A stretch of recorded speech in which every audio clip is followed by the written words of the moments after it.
Armenia Caucasus পর্বতমালার কোলে ছোট্ট কিন্তু ইতিহাসে সমৃদ্ধ একটি দেশ। প্রাচীন গির্জা, মনোমুগ্ধকর পাহাড় আর অতিথিপরায়ণ মানুষের দেশ আর্মেনিয়া সত্যিই ভ্রমণ পিপাসুদের জন্য স্বপ্নের জায়গা। আর্মেনিয়া ইউরেশিয়ার দক্ষিণ ককেশাস অঞ্চলে অবস্থিত একটি স্থলবেষ্টিত দেশ। উত্তরে জর্জিয়া, পূর্বে আজারবাইজান, দক্ষিণে ইরান এবং পশ্চিমে তুরস্ক। আর রাজধানী হল ইয়েরেভান। ভৌগোলিকভাবে দেশটি এশিয়ায় হলেও সংস্কৃতি ও রাজনীতিতে ইউরোপের সাথে ঘনিষ্ঠ সম্পর্ক রয়েছে। আর্মেনিয়া ও আজারবাইজানের নাম অনেকের কাছে প্রথম পরিচিত হয়েছে মূলত এই দুই দেশের মধ্যকার যুদ্ধের খবর থেকে। সবাইকে ওয়েলকাম দেশি ট্রাভেলার ফ্রম ইউএই গ্রুপ থেকে। ইউএই রেসিডেন্সির সুবিধা নিয়ে আমরা যাচ্ছি আর্মেনিয়া। আমাদের রেসিডেন্সি কার্ডের 6 মাস মেয়াদ। রিটার্ন এয়ার টিকিট আর হোটেল বুকিং কনফার্ম করে মাসুম ভাই, দিদার ভাই, মামুন ভাই আর জামশেদ ভাইকে নিয়ে রওনা দিলাম রাজধানী ইয়েরেভানের উদ্দেশ্যে।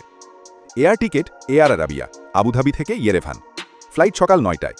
শেষ রাত 4টের দিকে আমরা দুবাই থেকে রওনা দিলাম আবুধাবি এয়ারপোর্টের উদ্দেশ্যে। মাত্র 1.5 ঘন্টার ভেতরে পৌঁছে গেলাম নতুন শেখ জায়েদ ইন্টারন্যাশনাল এয়ারপোর্টে, পৃথিবীর অন্যতম সুন্দর এয়ারপোর্টে। ফজরের নামাজের সময় হয়ে গিয়েছিল, তাই সবাই একসাথে নামাজ পড়ে নিলাম এবং আল্লাহর কাছে দোয়া চাইলাম আমাদের ভ্রমণটি যেন নিরাপদ হয়। এরপর গেলাম বিগ টিকিট কাউন্টারে। বিগ টিকিট হল আবুধাবির সবচেয়ে বড় ও জনপ্রিয় লটারির ড্র। শুরু হয়েছিল 1992 সালে। এখানে টিকিট কিনে মিলিয়ন দিরহাম জেতার সুযোগ থাকে। প্রতিটি টিকিটের দাম 500 দিরহাম। তবে অফারে আমরা 1000 দিরহামে 5 টিকিটের বদলে 25 টিকিট কিনলাম। ভাগ্য কখন কার দিকে হাসবে কে জানে। ইমিগ্রেশনও খুব সহজ ছিল, বিশেষ করে নতুন ভ্রমণকারীরা মামুন ভাই আর জামশেদ ভাই, যাদের আগে কোনো ভ্রমণের অভিজ্ঞতা ছিল না, তাদের নিয়েও চিন্তা ছিল। কিন্তু আলহামদুলিল্লাহ কোনো সমস্যাই হয়নি। যারা ট্রাভেল হিস্ট্রি বাড়াতে চান তাদের জন্য আর্মেনিয়া ভ্রমণ দারুণ একটা অপশন। অল্প খরচে ভ্রমণ করা যায়। আমরা আশা করি এয়ার টিকিট আর 3 রাতের হোটেল সহ সব মিলিয়ে খরচ হবে প্রায় 1300 দিরহাম। আর ইউএই রেসিডেন্টসদের জন্য আর্মেনিয়ায় ভিসা ফ্রি। জুলাই 2024 থেকে আবার চালু হয়েছে।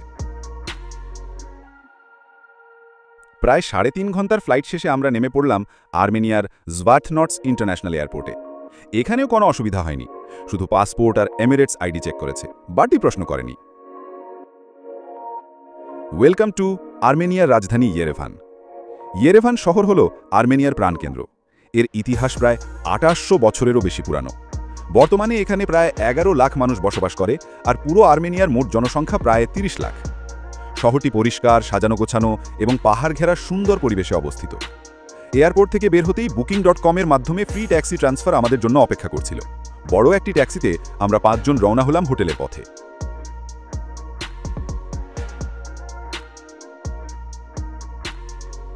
পথে দুই পাশে চোখে পড়ল ইয়েরেভানের পুরনো ভবন, ছোট দোকানপাট, ক্যাফে আর রঙিন রাস্তার সৌন্দর্য।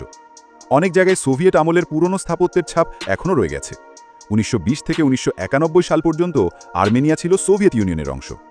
সেই সময়ের কিছু কঠিন ইতিহাস থাকলেও সোভিয়েত আমলে ইয়েরেভানে অনেক বড় বড় স্থাপনা, রাস্তাঘাট আর মেট্রো সিস্টেম গড়ে ওঠা হয়। প্রায় 30 মিনিটের যাত্রা শেষে আমরা পৌঁছে গেলাম আমাদের হোটেলে, নাইস হোটেল ইয়েরেভানে। এয়ারপোর্ট থেকে ফ্রি ট্যাক্সি ট্রিপ দেওয়ার জন্য Booking.com-কে ধন্যবাদ। হোটেলে আমরা 3 রাত থাকব। 5 জনের জন্য একটা টুইন রুম আর একটা সিঙ্গেল রুম বরাদ্দ হয়েছে। 3 রাতের সাথে ব্রেকফাস্ট ফ্রি, আর ভাড়া পড়েছে মোট $326। এভাবেই শুরু হলো আমাদের আর্মেনিয়া ভ্রমণের রোমাঞ্চকর যাত্রা।